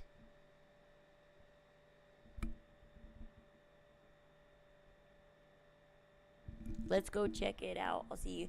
Okay, I'll see you there, J-Dub. Alright, we'll skip on over to Morbids, and I'll see you guys there. I'll be on my phone. I'm going to go back to laying in bed, but I'll be on my phone. Alright, love you guys. Remember, stay safe, stay warm, stay happy, and definitely stay loved, because you are. By me, at least. Love you guys. I will see you guys later. Thanks for so much for supporting me. I so appreciate having an audience now to chat with, and because I'm like, I am Talk with Rose, you're supposed to come talk with me, and I'm talking to myself, guys. So I'm so glad I have people to talk to now. Let's keep it rolling, and see you guys on the flip side.